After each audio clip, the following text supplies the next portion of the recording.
Welcome to the Deep Dive.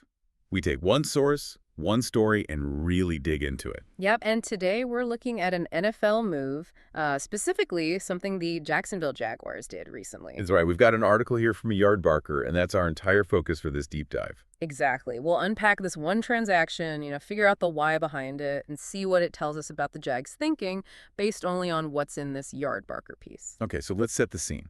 The news is about the Jaguars moving on from a player they actually drafted not too long ago. Right. The player is Cooper Hodges. He's an offensive lineman. Yep.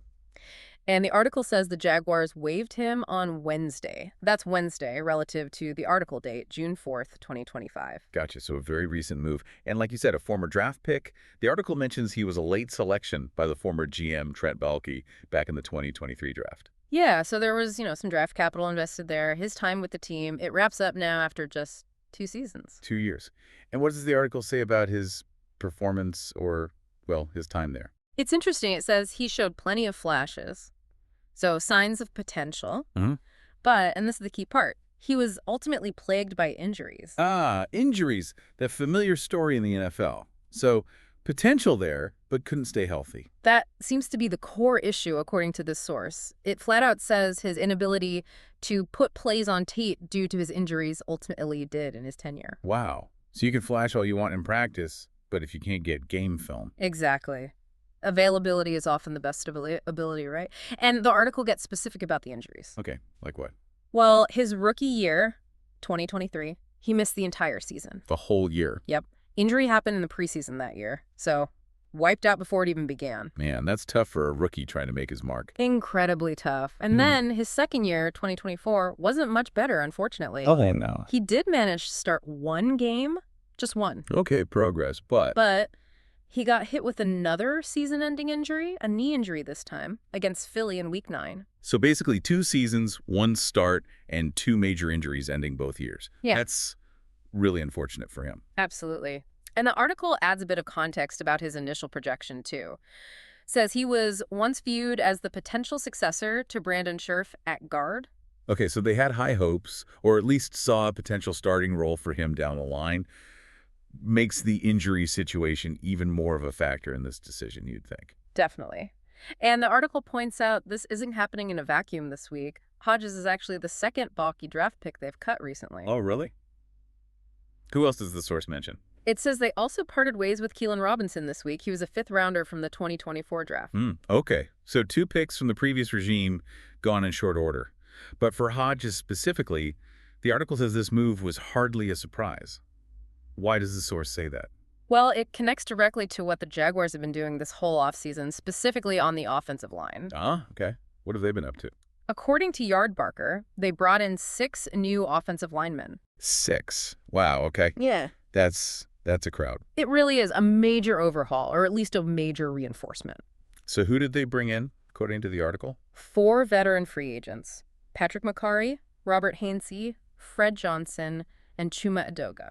Okay, some experienced names there. And then they doubled down in the draft this year, too. Took Wyatt Malum in the 3rd round and Jonah Monheim in the 7th, both offensive linemen. Right, so 4 vets plus 2 draft picks. You add that to whoever they already had, and suddenly, yeah, you could see how someone struggling with injuries might get squeezed out. Exactly. It paints a picture of the team really prioritizing depth and maybe more proven availability right now at that spot. And the article includes some thoughts from the current GM, James Gladstone, right, to give some context to this O-line focus. It does. It references things he said before Hodges was waived, actually, after day 2 of the draft this year. What did he say about Hodges back then? He mentioned Hodges was there in the building rehabbing, said the timetable was still a little bit of an unknown, but praised him, said he was working hard, and they were looking forward to seeing that progress come to life here soon. Huh. That makes the waiver timing a bit more, notable.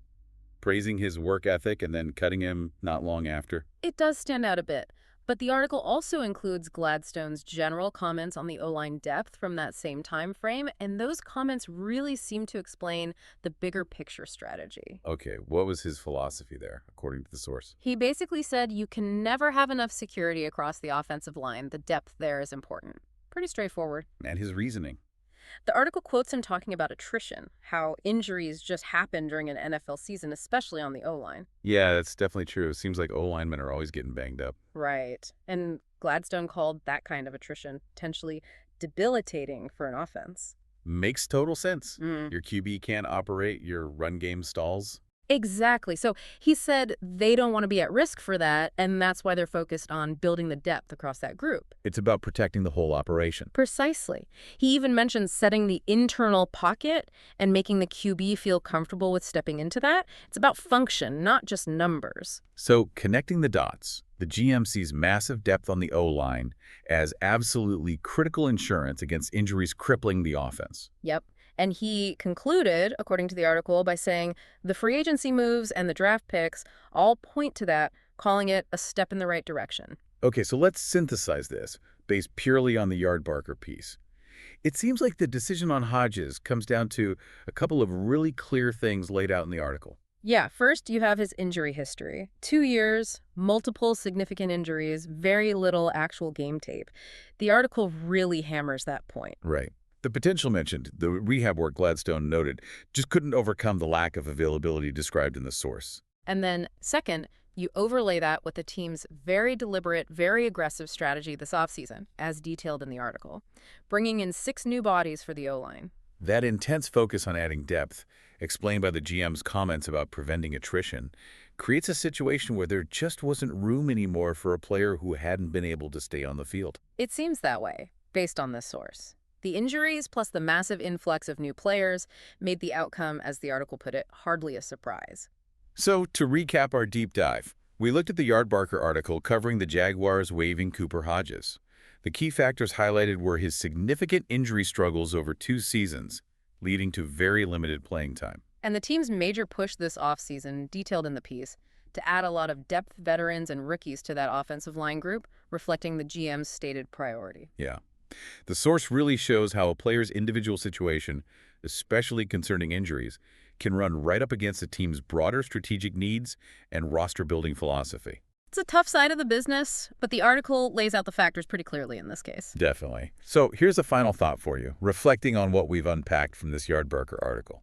We see a former draft pick, someone viewed with potential, praised for working hard in rehab, ultimately waived because of injuries coinciding with the team aggressively adding depth at his position. What does this specific scenario, laid out in our source, make you think about that constant tension NFL teams face the balance between trying to develop the players they have versus going out and acquiring new talent to fill immediate needs, especially at such a critical high-attrition spot like the offensive line?